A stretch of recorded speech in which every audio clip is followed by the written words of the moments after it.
Good morning, everybody, and it's time for our monthly TPA Governing Board meeting. Today is Thursday, March 17th. It's 9 a.m. and change. And can I have a roll call, please? Yes, so Steve Wilson. Yvette Drucker. And I'm sorry, Councilmember Mayo, you're here on behalf of Councilmember Drucker. Okay, thank you. Yes, I am. Andy Thompson, Thankful to be here. Stephen Grant. I believe he's running a little late. Shelley Petrolia is excused. Joel Flores is excused. Cameron May. Here. Christopher McVoy is running late. Joni Brinkman. Here. Catherine Waldron. Here. Melissa McKinley. Here. Maria Marino. Here. Maria Sachs. Greg Weiss. Here. Shirley Lanier. Fred Pinto. Here. Michael Napoleon. Here. Christina Lambert. Joseph Here. Peduzzi. Here remotely. Chelsea Reed. Here. And Robert Weinroth. Here. We have a quorum in person, Mr. Chair. Thank you very much. Okay, are there modifications on the agenda? Yes, sir. I have two modifications. The first ones are for virtual participation. I have Commissioner Peduzzi that is tending to business in Central Florida and was unable to make it back in time for our meeting. And I also have Commissioner Lambert, who is under the weather and wasn't able to join us in person. They're both online at this time. Okay, does anybody object to participation by our two virtual members? Seeing nobody having a problem, we're going to admit them as members of this body today, and they will be able to participate. Is anybody else on the line who is a member of the board? I will double check, but I don't have anybody else besides those two. Okay, And I have one other modification, Mr. Chair. thank you. We are asking for an addition of consent agenda item 1H5 for approval of a transit unplugged TV consent and release form for Valerie Nielsen's March 4th interview. On the dais is a copy of the consent form labeled as 1H5. And we also revised the agenda in front of you to line item that was an addition with an underline. All right, so let's just give everybody a half a second to take a look at that consent form before we put it onto the consent agenda.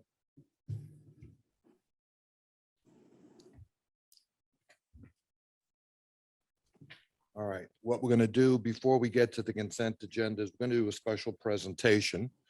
We have a And I'm sorry, I will need a motion to approve our the modification to the agenda. okay, do I have a motion? I have a motion by Councilman Napoleon, a second by Commissioner McKinley's.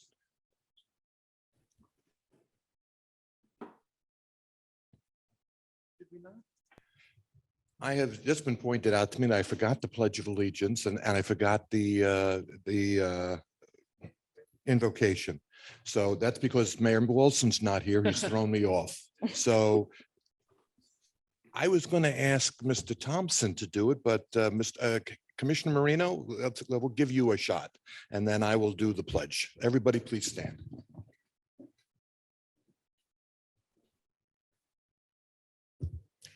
Please bow your heads with me.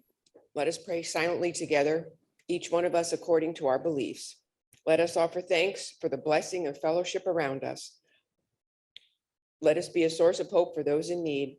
Let the feelings of love, kindness, and a well-directed yet gentle spirit always be reflected in our actions. And as my mom always says, let's leave the world a better place than we found it. Amen. Thank you. And please follow. Pledge allegiance to the flag of the United States of America and to the republic for which it stands, one nation, under God, indivisible, with liberty and justice for all. Thank you, everybody. See, and obviously, we miss Mayor Wilson, but thank you, Commissioner Marino. That was very thoughtful. All right, let's try and get back on track here.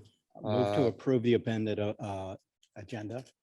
Thank you, Vice Mayor. We have a Second. motion to approve the modified agenda. Do I have a second? I have a Second. second by Commissioner Sacks. All in favor? All opposed? Please show that is approved unanimously. Okay, general public comments.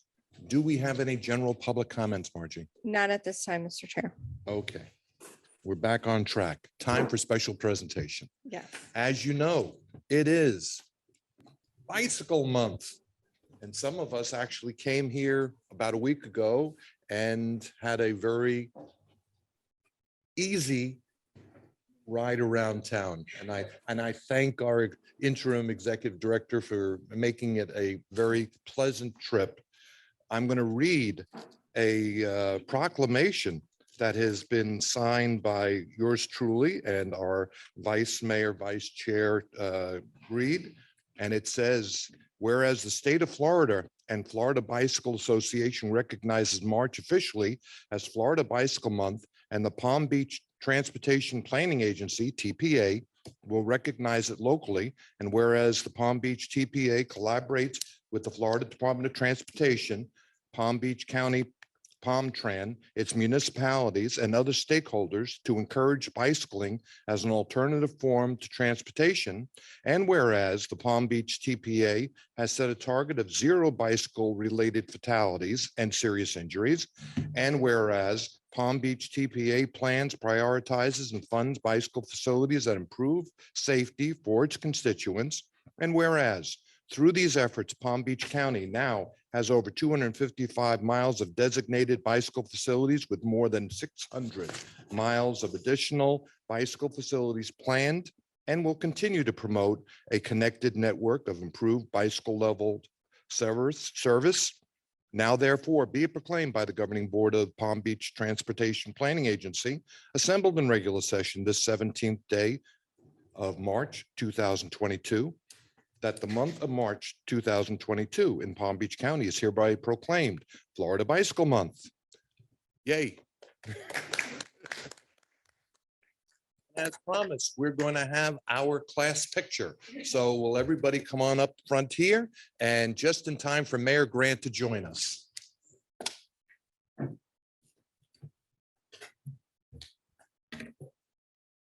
Grant's last picture with us. Yes, maybe. Never know. Never know. Those elections. That's right.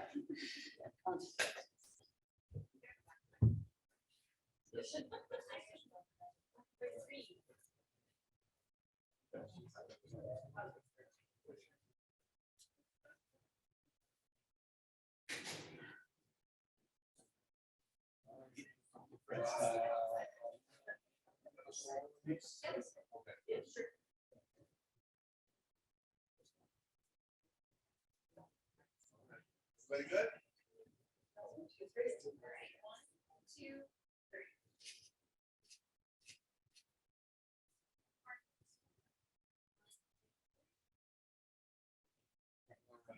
Love it. Good work, team. Good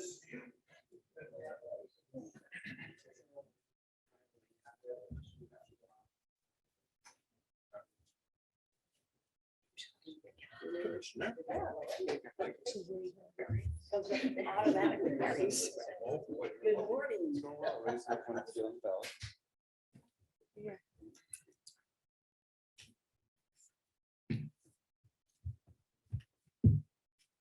Okay. Moving on. Comments by the chair. That's me. Okay. Several things. First, just letting you know that the executive committee is going to be meeting.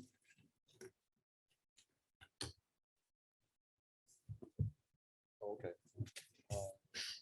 Want to do that first? Sure. We have one more special announcement that we're really proud of. And would you like me to announce it? Or Take it. okay. So we received the Bicycle Friendly Business of the Year Award from as the TPA, and we have a special guest here to give us that award. If we could call her up for a photo, and also our Alyssa Goldberg, our pedestrian and bicycle coordinator, who actually nominated us for the award. So thank you so much. And thank you Thank- for being here. Thank you, Valerie. Good morning and happy Florida Bicycle Month. Thank you, Mayor.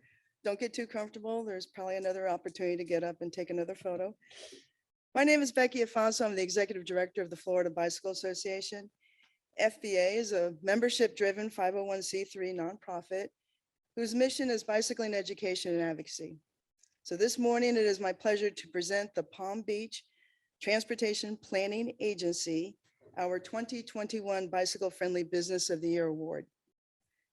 The Palm Beach TPA has earned a silver designation as a bicycle friendly business from the League of American Bicyclists since 2020. The attributes of a bicycle friendly business include programming that demonstrates encouragement to bicycle, engineering for bicycle facilities, education for safe and smart cycling, equity to ensure this cycling is for everyone, and evaluation to plan and make improvements for cyclists. As you know, it's not that you achieve one attribute and move on. It's a simultaneous achievement to address all of these 5 E's at all times. This is a daunting commitment, but one that values the lives of people who ride bikes. Your commitment to put people first, to focus on saving lives, and to achieve Vision Zero, the goal of no traffic crash fatalities or injuries, is not only commendable, but it is also award-winning. Thank you, Palm Beach TPA, for doing what you do to create the Bicycle Priority Map, encouraging Love to Ride Florida Bicycle Month participation, attending safety fairs, and planning a safe, efficient, and connected multimodal transportation system of users of all ages and abilities. Please keep up this good life-saving work. It is really my honor to present the Palm Beach TPA, our 2021 Bicycle Friendly Business of the Year Award, which I happen to have right here. All right. Well, thank you.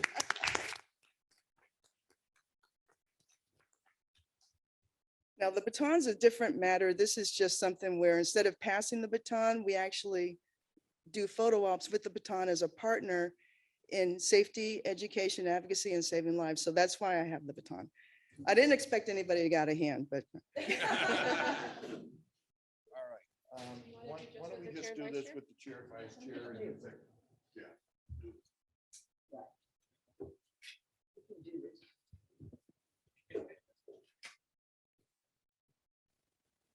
I give Chelsea the baton though. She's the runner. I know, I like the baton. Yeah.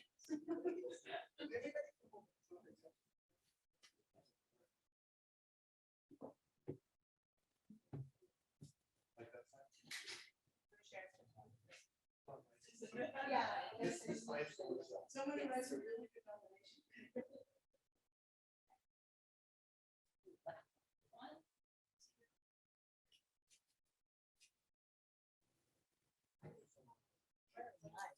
Please, please keep up with it. I know you have to. As you know, there's copies of our messenger out front that actually list you as you look on the front page. Our summer issue will have a narrative in the center spread as to what you're doing. So thank you very much. All right. So you said we're silver. What's the highest level? I believe time. Oh, well, we have work to do then. You know, Mayor, I used to live here in the 90s. I actually lived in West Palm Beach, Boynton Beach back in the 90s. And I really am thinking about moving back. This is great. Thank you. Thank you. And, you know, when we did our bicycle ride, we really did have an enjoyable time going around the town here and even seeing the facility that Brightline has put next to the station there so that people can use a bicycle, do that first mile, last mile. So I think we are moving towards a bicycle friendly community. And notwithstanding my railing against Vision Zero, I know that we're doing everything we can to make it safe for bicyclists out there. Okay, let's move on to my comments real quickly.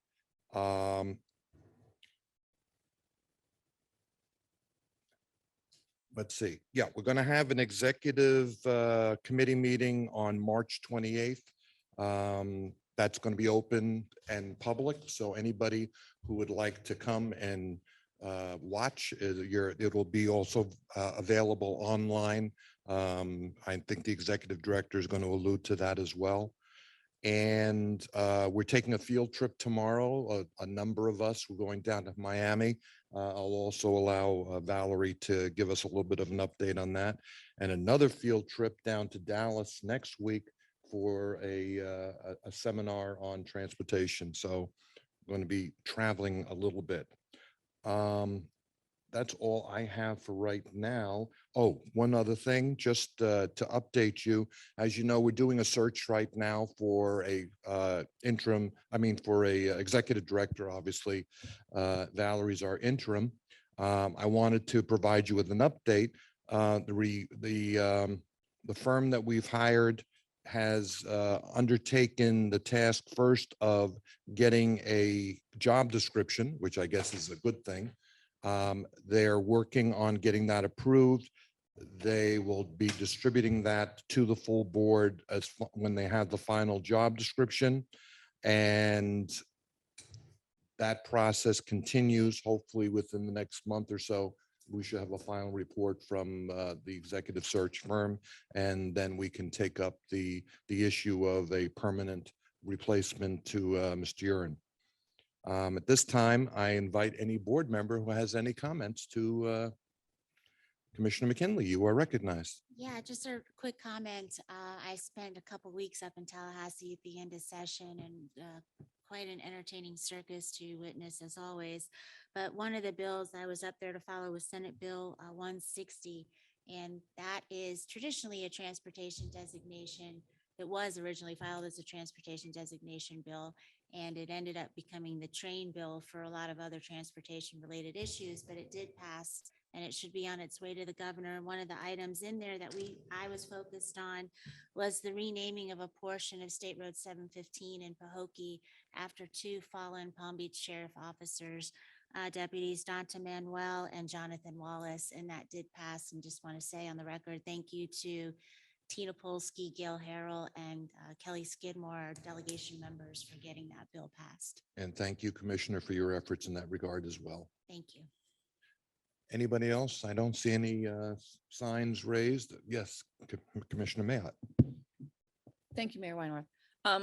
This is my first time here. I want to filling in for my council colleague Yvette Drucker. I just wanted to let everyone know that I spoke with Ms. Nielsen during my agenda review about the I-95 on-ramp signals.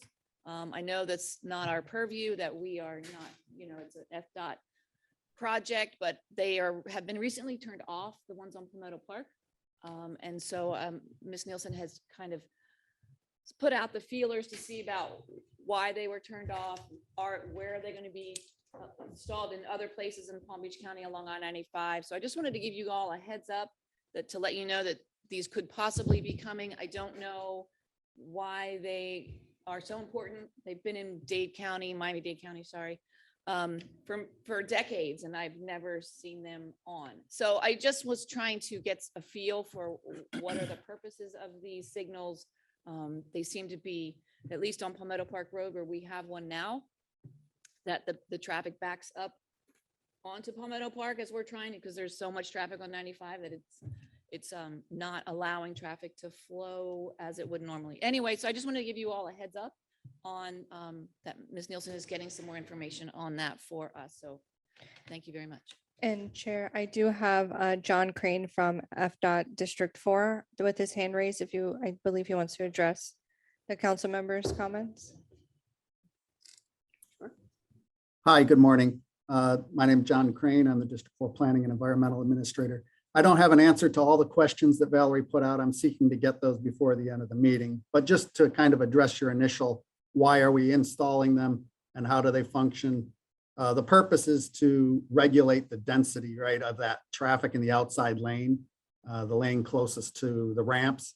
So there are sensors in the pavement that kind of tell how close cars are packed together, and it tries to then regulate. It'll go red for a brief period, when the density is too thick for a car to enter, then allow a car to move forward down the ramp and enter, and it'll stop the next car just very briefly. So they will regulate and stop for just a few seconds supposedly to give each vehicle a little bit more space and time to enter the ramp, and it creates less friction on the actual expressway.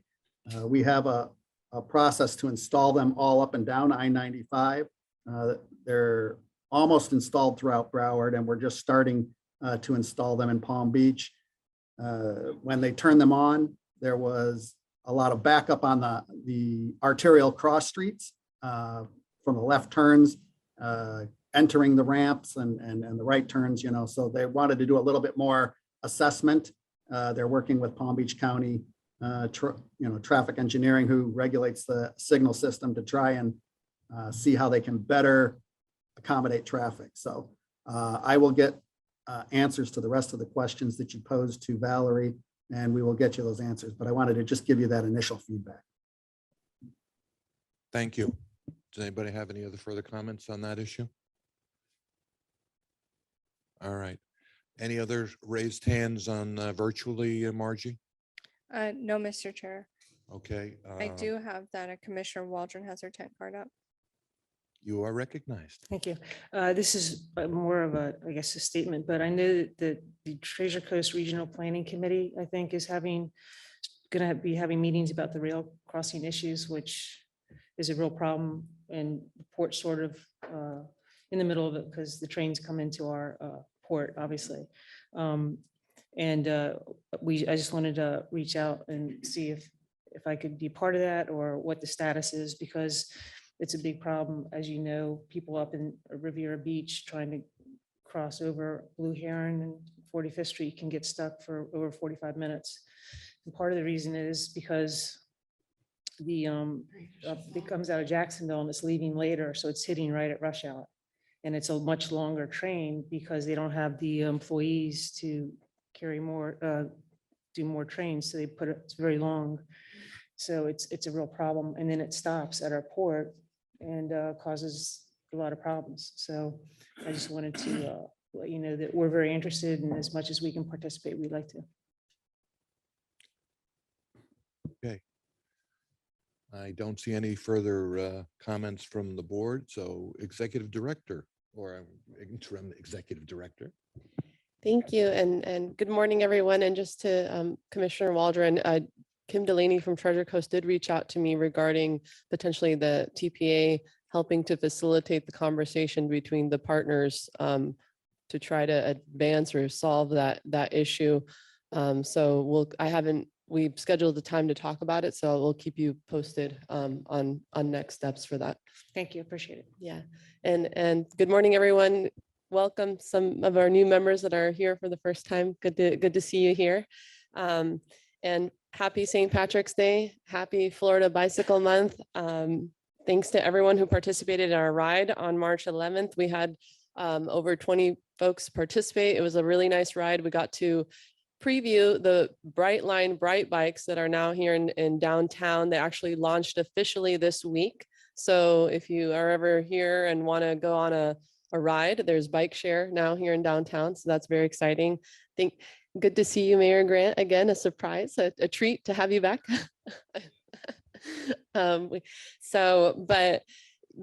you everyone who participated in that. And thank you for everyone who did a proclamation this year. We actually hit our goal of 15. So we were trying to get more local municipalities to join us in that. And we got a couple new ones, including the city of Westlake. So that was great. And thank you, Alyssa, for helping our pedestrian and bicycle coordinator who helped reach out to everyone. And we divided and conquered going to some of the proclamations at some of our local municipalities. So I also want to say that bittersweet, but Alyssa this is her last meeting with us. She has been with us for 4.5 years and started as a planner one fresh out of school, and then grew to planner 2, and then to lead pedestrian bicycle coordinator about 1.5 years ago. But unfortunately for us, but happy for her. She has been tapped on the shoulder and is going to be going to work for a consulting firm where my understanding, she's going to be multimodal manager and growing their planning team. So her last day with the TPA is going to be March 31st. And we're so grateful for everything that she's done. She's been an amazing staff member and team player. So I just want to make a special thank you to that and to Alyssa. I know some of you have worked with her and she's led our walk bike safety audits. So just wanted to say a special note to that, especially with Florida Bicycle Month, because she's really been a big player in that.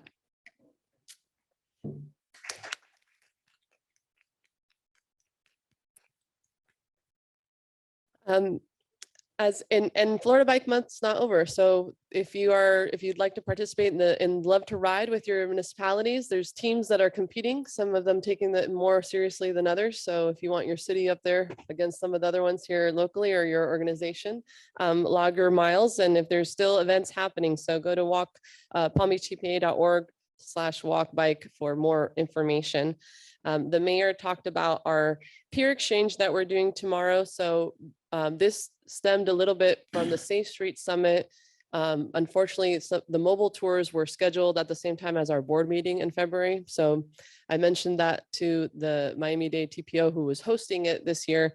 And they said, we will make it up to you. We will do a special day just for you guys if you want to come down and ride our transit and hear about everything that we're doing with our enhanced transit plans, smart plan, how we are doing public-private partnerships. So it was planned a little last minute, but we have a group of folks going and we're excited to go learn from them. We're going to be riding Brightline down and trying out their transit, learning from their TPO executive director, their TPO chair. We're going to be hearing from the president of Brightline, District 6 secretary, and several other folks. So excited for that. And we'll do an executive summary of what we heard with key takeaways to share with all of you. But that's happening tomorrow.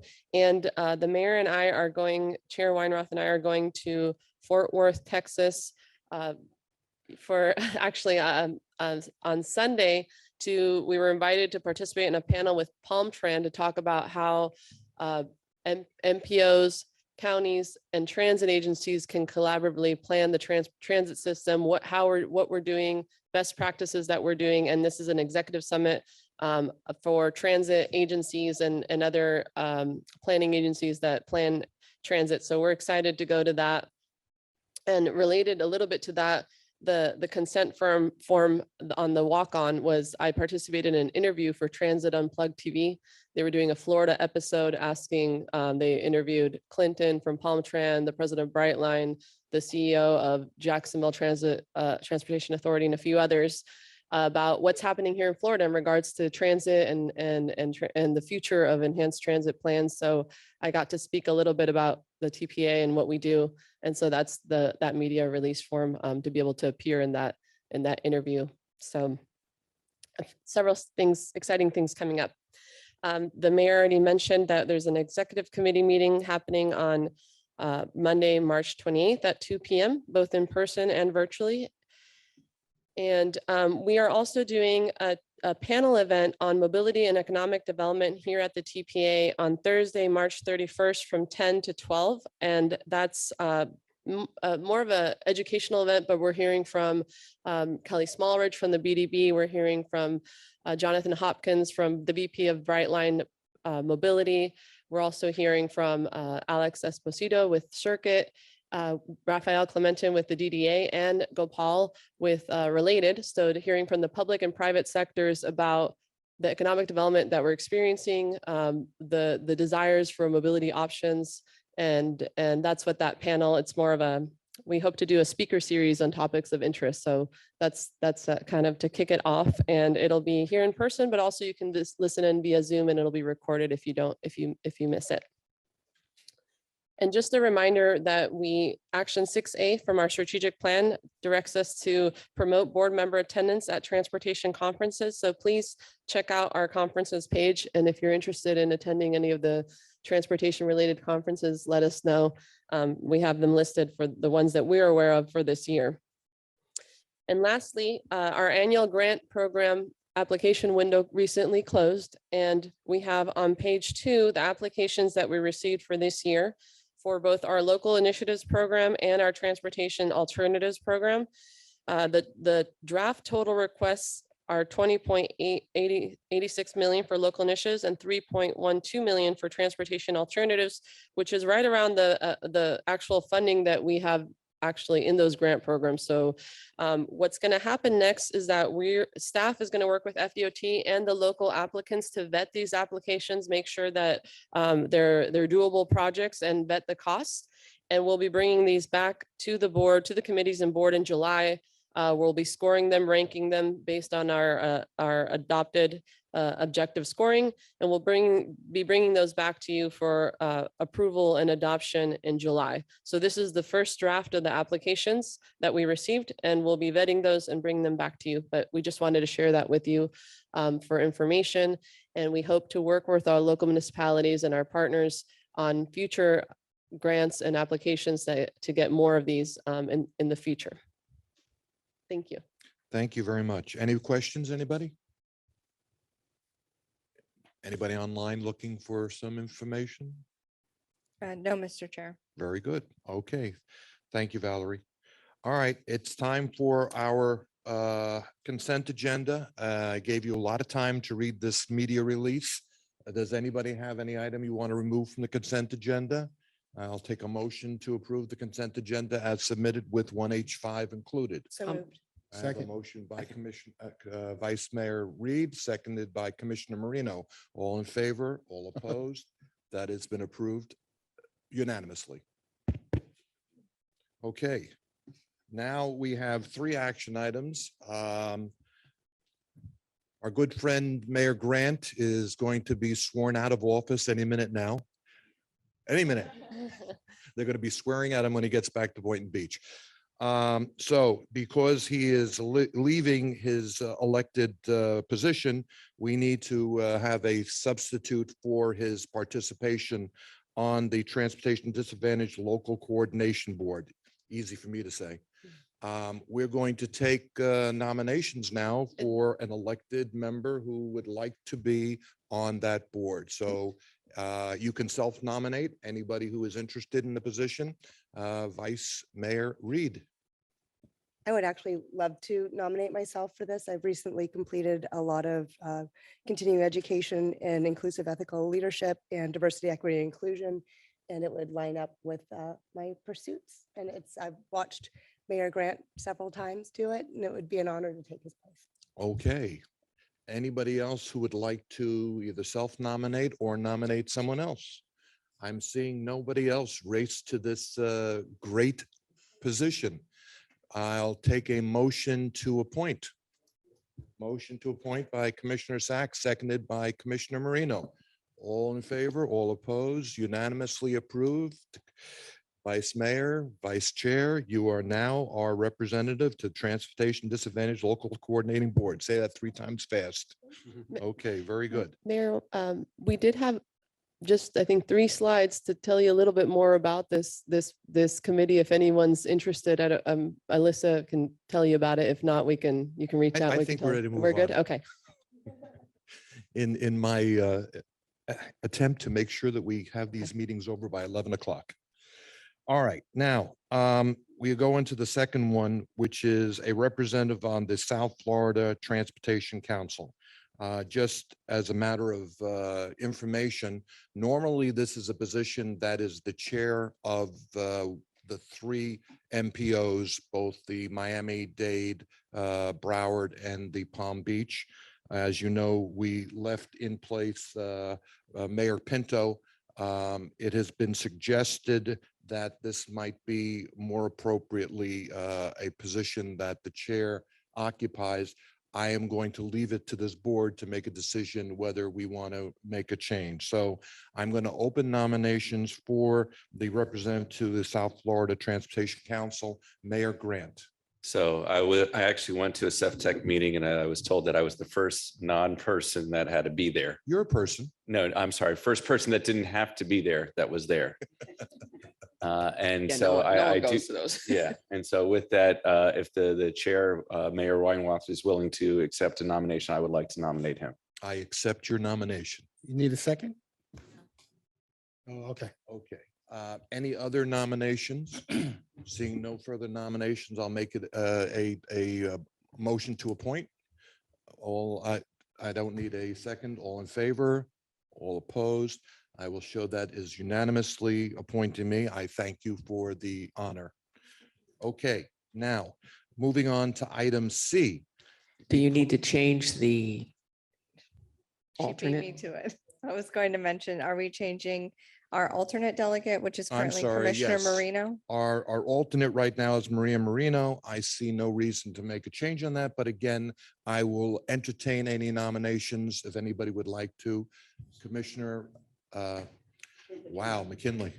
McKinley Marino, I'll nominate Commissioner Marino for that. Okay, we have a nomination to renominate or reappoint Commissioner Marino. Seeing no further nominations on the table, all in favor, all opposed, show that as being approved unanimously. Thank you.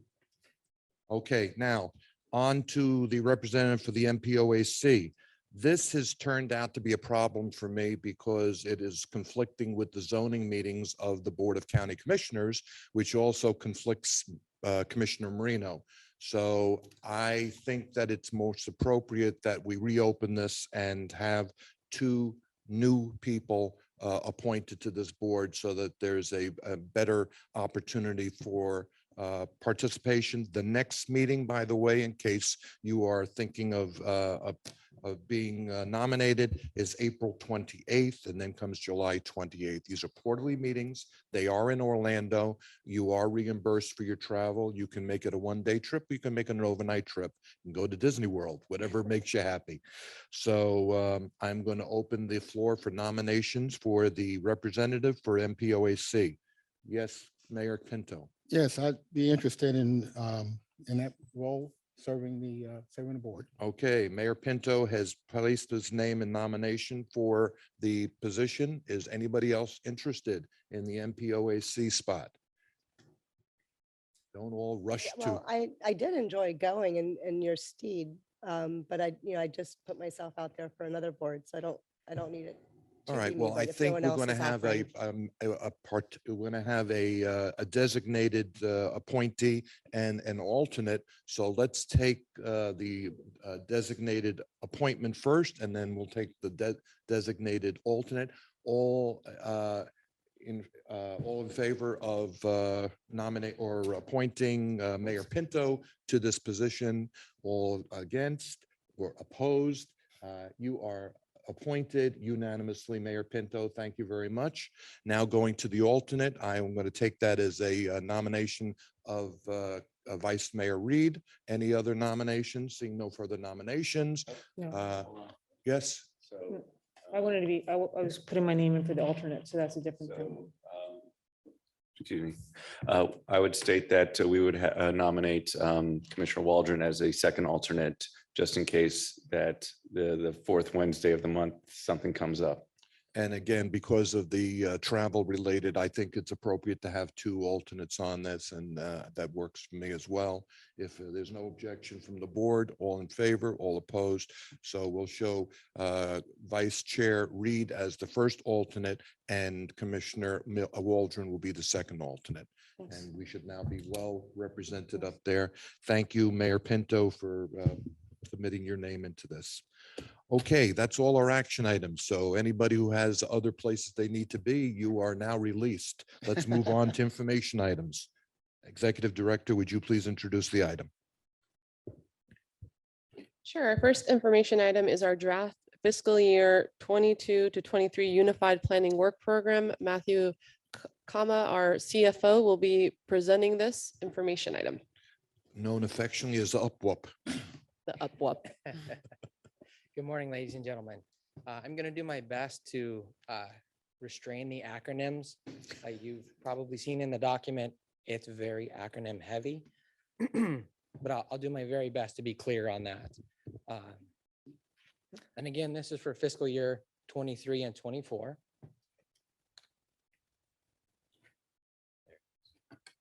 So the Palm Beach TPA is established by statute, by interlocal agreement, and by authorization of the governor to provide the metropolitan planning process for the Palm Beach County region. That process requires 3 documents and that we obtain public input on those documents that we produce. The Long Range Transportation Plan, or LRTP, has a 20-year horizon, and we renew that every 5 years.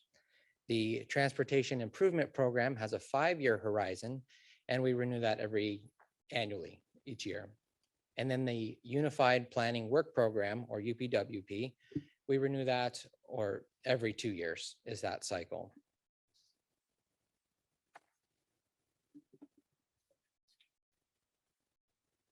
Again, the Unified Planning Work Program, or UPWP, will be from July 1st of 2022 through June 30th of 2024. This document also constitutes our application for federal grant funding, and it provides the what, who, when, and how much it's going to cost for the activities that we do. In addition, the agency provides monthly progress reports and reimbursement reports to FDOT so that grant funding can come back to the agency. And we are audited both as an agency, we have to perform a single audit, and through FDOT, who performs a single audit. There's a lot of auditing that happens of all of our activities. I'm going to highlight the core tasks that we identify here. Again, the UPWP that we're doing, this is a continuation of our efforts that we've been doing. There are a few adjustments, a few modifications that we're required to make. Again, engage the public is our first task. And then task 2 is our short range planning of the system. And task 3 is where we identify the long range transportation plan on its own. That was required in this update of the UPWP. Task 4, we prioritize the funds that will be applied here in Palm Beach County. Task 5, implement projects. Task 6 is the collaboration with partners. And then in task 7, where we administer the agency, we will be seeking to add a position in our finance department for added requirements with some contracts compliance that's coming from federal and state oversight beginning in July of fiscal 23. Again, I know the acronyms are a challenge. I'm trying to define them and keep it straightforward. One other change I want to highlight, both on the federal level, so Federal Highway Administration and the Federal Transit Administration, as well as the Florida Department of Transportation, FDOT, have all been working together to try to make this funding process a little easier or straightforward. In the past, we've had to keep each of those funding sources separately, manage their budget separately, track all of the activities we do separately. Through a collaborative effort, we're able to move to a consolidated planning grant that's been done in other states around the country for some time. It's new in this budget cycle. And so it changes a little bit of the presentation in the UPWP, but it's the same. It looks a little different in just how it's presented.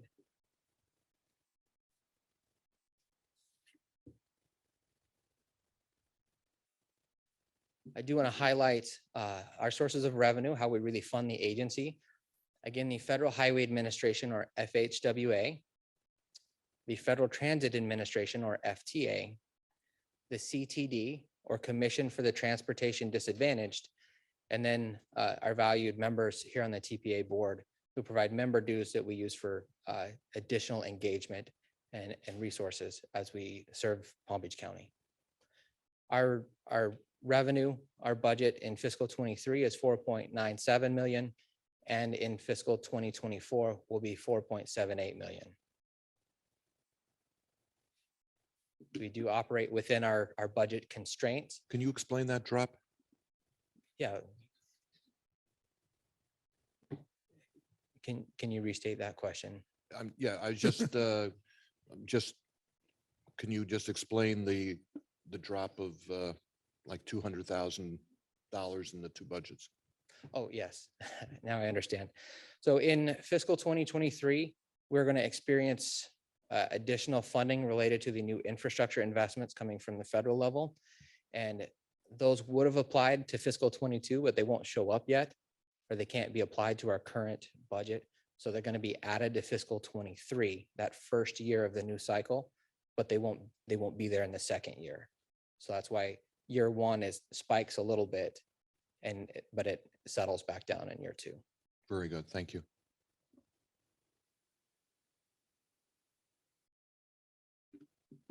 And as I was stating, we operated within our budget constraints.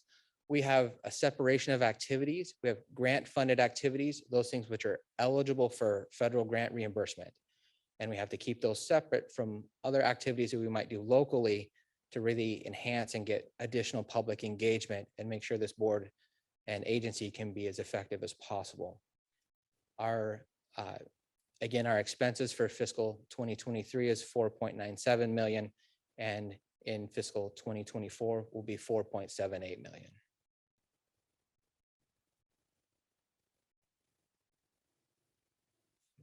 And to put us on the timeline as to where we are, we presented the draft UPWP to our CAC, TAC, and VZAC committees on March 3rd, 2nd, and 3rd.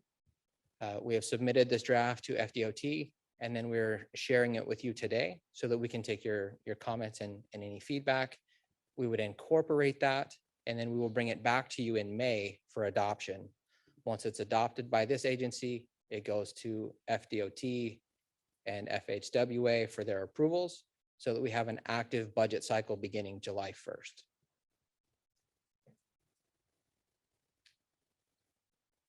We've also made this document available for the public and all to see at palmbeachtpa.org/UPWP. And this is what that form looks like so that comments can be submitted to us. And those are my comments for now. Again, we'll be back in May on this, and I'm happy to answer any questions. So it'll be an action item on May 19th. That's correct. Okay. Any questions? I see Vice Mayor Weiss, you have got your card up. Thank you. Thank you for the presentation. My question, kind of going back to when you were talking about the bipartisan infrastructure law, and I know a lot of the money that's in there is directed to transportation. And I thought it was going to be reoccurring for about 10 years. And so my question is really about why there is no reoccurrence of that funding coming to the agency. I'll clarify a little bit. Okay. So that is a continued increase in funding source over that 10-year period. In the first year, we would be receiving some money now, but we can't incorporate it into the budget. So in basically the second year, we're adding the first year funding in. So that's why it looks larger in that first year. It's all increased, but that first year has a year and a half or so in it. But there is an expectation that it'll be continuing over the next number of years. That's correct. Okay, all right. Thank you. Appreciate it. And I'll chime in too to say we've received direction from FHWA and FTA to move forward as is, and we'll likely have to make an amendment to the UPWP once things settle down and get figured out. But they said, move forward with the numbers you have and what you know now, but there may be an increase that you receive. And once we know that for sure, we'll bring it back as an amendment, but just proceed with the timeline of the deadlines for now. Yeah, my perception is that since a lot of this is going to be grant driven, there'll be a lot of amendments as we get those funds to incorporate that into the budget. Would that be correct? We have some initial numbers, which we've incorporated now. And yes, as that finalizes, then we will bring amendments to you as necessary. Very good. All right. Any comments online, Margie? No, Mr. Chair. Thank you. Okay, Mr. Kama, thank you very much for your presentation.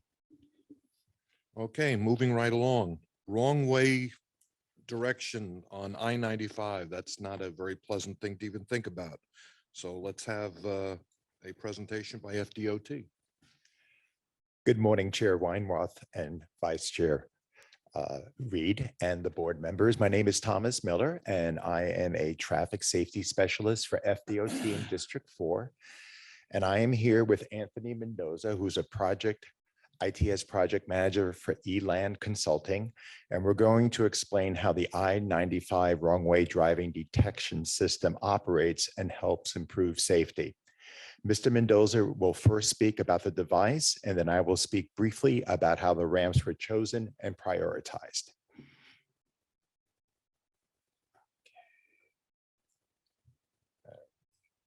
Okay. Here you go. Anthony. Thank you, Tom. Good morning, everyone.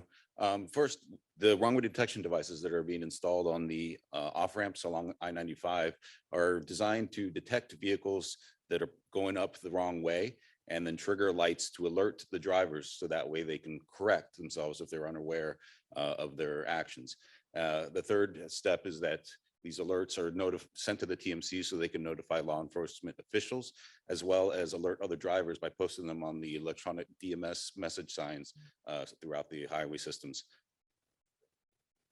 Thank you, Anthony. Okay, I'll just give you a little background. Back in 2019, FDOT conducted a statewide study in conjunction with FIU and identified the off-ramps which could be associated with wrong-way driving on limited access roads. Based on a risk analysis, which included demographic data, historical data, and roadway geometry, 520 off-ramps were found to occur in the wrong-way driving hotspots throughout the state of Florida. In District 4, which comprises of 5 counties, starting from Indian River County south to Broward County, there were 135 off-ramps identified. Out of the 134 off-ramps, 52 of these off-ramps were identified in Palm Beach County. So these 52 ramps were then prioritized into high priority, medium priority, and low priority based on the probability of someone going in the wrong direction. And I will explain each of the 3 priorities. In Palm Beach County, there were 21 high priority locations, 25 medium, and 6 low priority. So we looked at the 21 locations in Palm Beach, and high probability was either a dual threat and a possible merging onto the wrong way driving lane ramp. Medium priority is a possible movement, but a lower probability, for instance, like a wide median or a difficult improvement.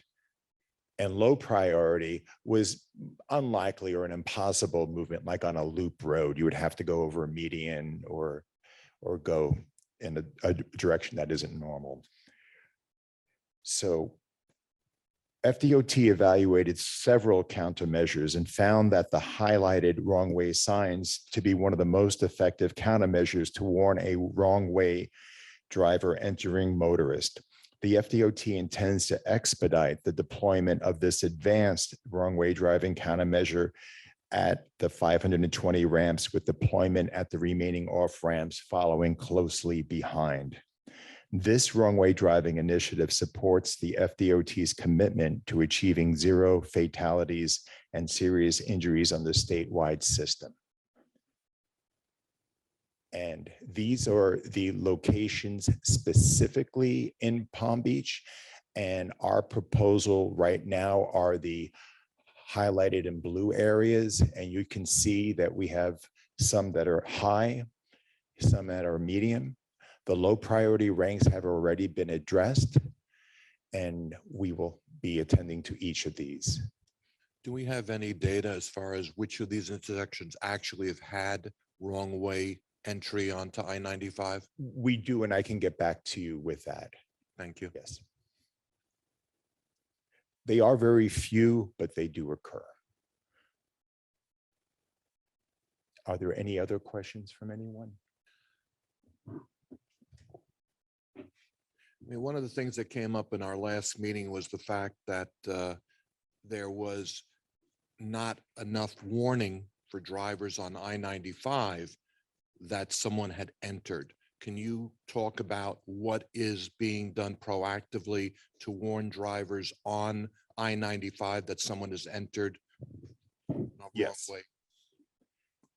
Tony? So That's a big part of what the system is these alerts are designed to detect the wrong way incident in real time. So the moment that it occurs, the notification goes out immediately to the TMC so they can notify the motoring public that it has occurred right away instead of this delay from someone else seeing it and then passing word of mouth through road rangers or through other channels. This way, as soon as it happens in real time, the TMC is aware and they can start to warn motorists immediately to take action to minimize that delay and further safety concern. The placement of the signs that electronically inform drivers of a situation, are those strategically placed so that in these high areas, there would be a potential for a warning? The DMSs are the existing ones that are already on the freeway system. They're roughly every several miles. So that, sorry, the DMS signs that are in place already are positioned roughly every several miles. So that way there's up the motorist from either direction, particularly the direction that the wrong way incident is occurring, can be displayed for those oncoming drivers to be alert and be aware of the errant driver.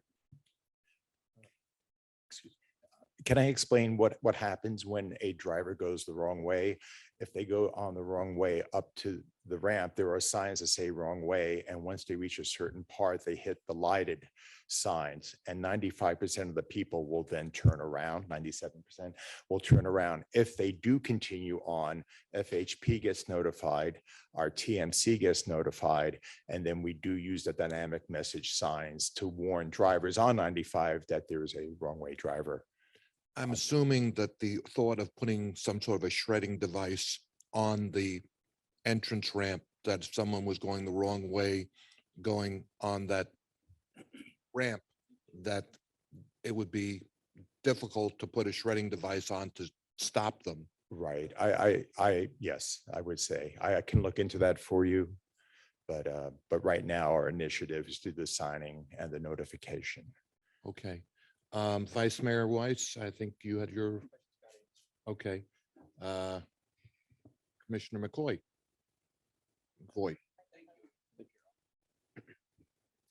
There we go. Thank you.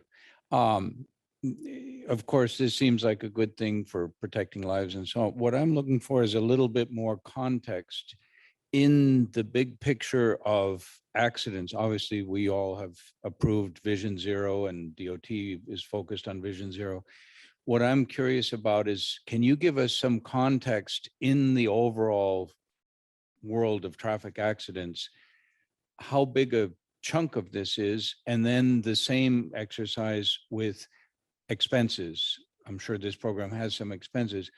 Can you give us an idea of, on all the Vision Zero activities that FDOT is involved in, is this program, wrong way driving occupies 10% of the problems that we have, and the funding is about 10%, or whatever the numbers are? Mm-hmm. I can definitely get back to you on that, but I do know that the wrong way driving incidents are very rare, but this program really wants to take care of stopping in general any potential wrong way driving. But I will look into that and get back to you on the data that you're requesting. Okay, thank you. Thank you. Thank you, Commissioner McVoy. Vice Mayor May. Yeah. Real quick. So I know in newer cars that are equipped with navigation and GPS, I know particular in my car, when I'm driving on the highway, if there's debris in the road or an accident miles ahead, I get a notification automatically through my navigation. Are you guys looking to add that to this program to alert drivers directly to their vehicle of this? Not at the moment, but let me speak. Tony, is that something? That is something, sorry, as connected vehicles infrastructure starts to improve and become more standardized, that is something that is part of the long-term goal. Currently, that technology isn't ready, but it starts with notifying the TMC in real time. And then from the TMC, those alerts can be dispersed to the DMS signs and ultimately to your smart devices. Okay, thank you. Thank you. Commissioner Waldron. Yeah, I have a couple questions. So if I'm driving, I see a sign that says, warning, somebody's driving the wrong way, what should I do? Because, but if you pull over the other person, I mean, obviously it's an erratic driver, so I wouldn't know what I'm supposed to do other than be very worried. Just to just to be aware at this point, if you feel more comfortable pulling over, you could pull over also. And when a motorist does actually get on 95 and they're going the wrong way, do you have an average amount of time they spend going the wrong way? You know, it's difficult to find out exactly where they got onto I-95 sometimes. Sometimes it could be a short distance, sometimes it could be a long distance, and we're working on. But this will allow you to track it then, I guess. Yes, exactly. All right, thank you. Exactly. Thank you very much for the presentation. I think Thank you. that's all the comments from the board. We don't have anything from online or from the public, do we, Margie? No, Mr. Chair. Very good. Thank Okay. you very much for the Thank you. presentation. Okay. Let's move on to partner agency updates. Are there any partner agencies that would like to make an update? I don't see our good friends from Palm Train here today. We have Levi here in the back. Not sure if he has any comments now. Okay. Okay. Florida League, the Palm Beach County League, you have anything on your mind today? Always happy to see Mr. Ratcliffe here joining us.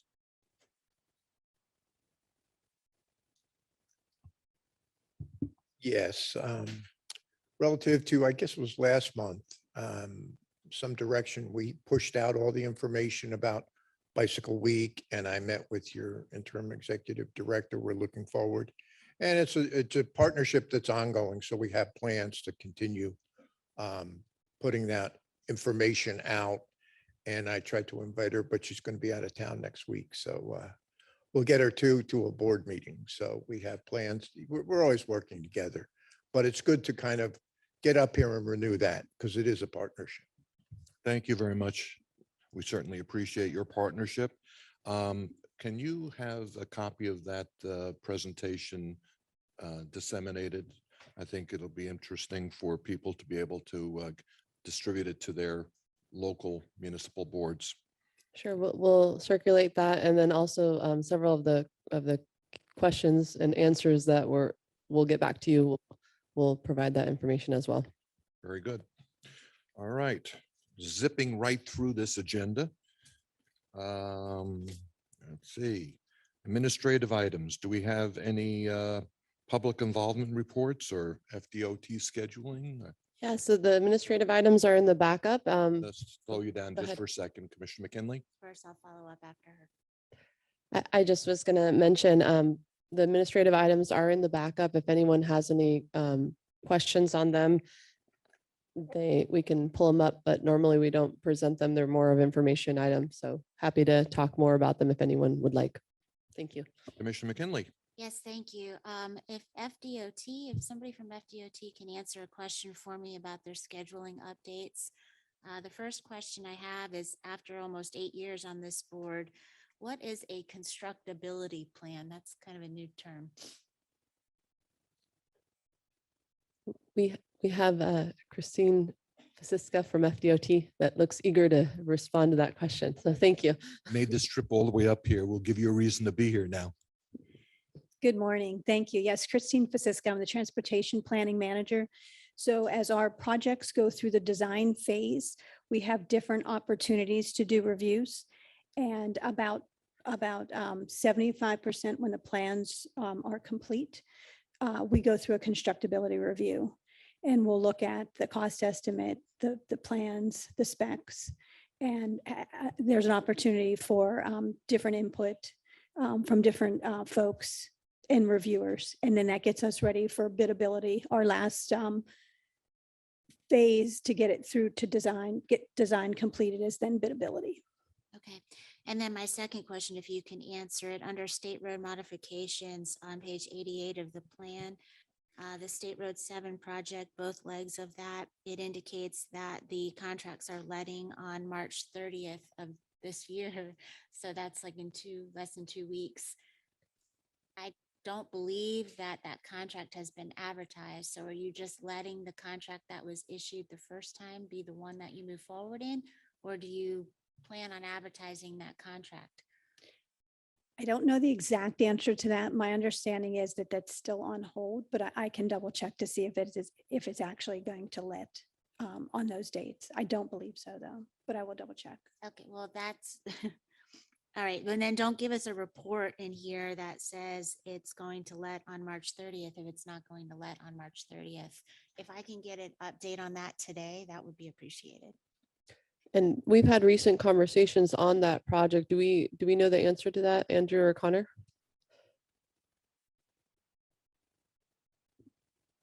Hi, good morning, everybody. Connor Campasso, Palm Beach TPA. Yeah, so we've been having conversations with the PM for the project. So it is on hold right now. So we'll probably have to update that scheduling report. But it's not. It's kind of in a weird spot right now. So they're still trying to figure out moving forward. But my understanding it is kind of on pause right now. So it's unlikely for it to be moving forward right now. So. As far as additional information, we could probably follow up with the PM and disseminate that. Yeah, if that was an error in the scheduling report, we can send out a updated one as well as the project manager contact Yeah, information and status. It's kind of a developing situation, so it's not really an error. It's just more of that's kind of what was on the books for now, and they're still trying to figure out the situation. So, but again, we can get more information for you and pass it around. Thank you. Sure thing. Very good. Again, I don't see any more cards up. We have in your package 9 detailed reports on pedestrian and bike fatalities that have occurred in the last quarter of 2021. They're certainly worthy of your attention, and I'm not sure if there's anything that really can be gleaned from this at this point, any commonality, other than we obviously are not doing a good job of keeping our residents safe on our roadways. We need to continue in that vein. That being said, your last comment on this board, Mayor Grant, we are all ears. It is, our mission for Vision Zero. And it's to the point of how do we make sure that we have that education aspect so that people are not crossing mid-block at dark, at night. And then also, as we can see that, I think 1/3 of them were at shopping plazas. And so that is something where do we need to inform the different commercial property owners of the safety that is needed there to make sure that they're all ADA friendly, because I'm sure some of our plazas were built before the mandatory ADA requirements. And that is something that we can focus on to make sure that that is something that the TPA could do, is look at the different plazas where we have had these fatalities to see what can we do so that we don't have this issue again. I'll second the motion. All right, so again, we have a executive meeting coming up on March 28th. You will all be asked to come back on April 21st, except for the mayor. You're excused. And with that, we're adjourned. Thank you, everybody.